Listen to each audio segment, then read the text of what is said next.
High বন্ধুরা, কেমন আছো সবাই? আজকে দেখো আমাদের বাড়িতে চলে এসেছে ইলিশ মাছের পাতুরি। আজকে হবে tasty tasty, yummy, spicy, hilsa.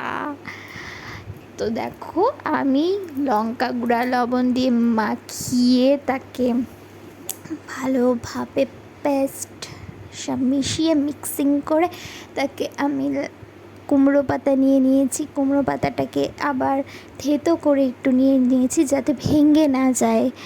তো ওর মধ্যে আমি একটু সরষের তেলও মাখিয়ে নিয়েছি যাতে একটু নরম নরম ভাব হয়।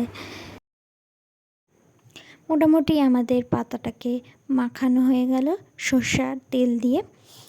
এইবার আমি এদিকে একটি পাত্রে গরম জল বাষ্পে স্টিমে বসিয়ে দিয়েছি যাতে ভাপে মাছটা ফুটতে থাকে।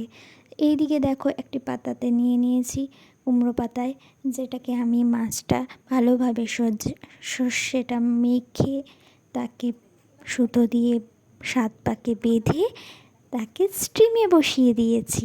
চলো দেখতে থাকো।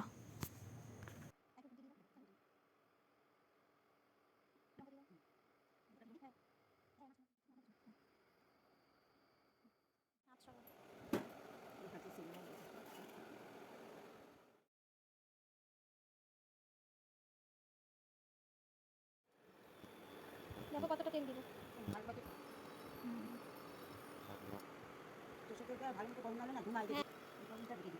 লো ফ্লেমে স্টিম বসানোর পর মাছটিকে আমরা সর্ষের তেল দিয়ে একটু পরিমাণে ভেজে নেব।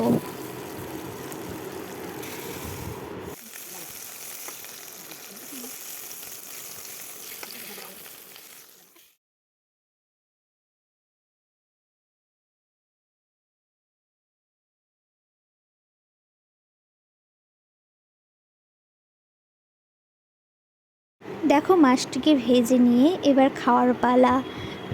গরম গরম ভাতে এই ইলিশ মাছের পাতুরি খেতে কারই না ভালো লাগে। যারা ভালোবাসো তারা অবশ্যই কমেন্ট করো কিন্তু, আর যারা নাও ভালোবাসো তারাও কিন্তু কমেন্ট করতে ভুলো না, ঠিক আছে? আর একদিন টেস্ট করে বলো এইভাবে রেসিপি কেমন হয়েছে।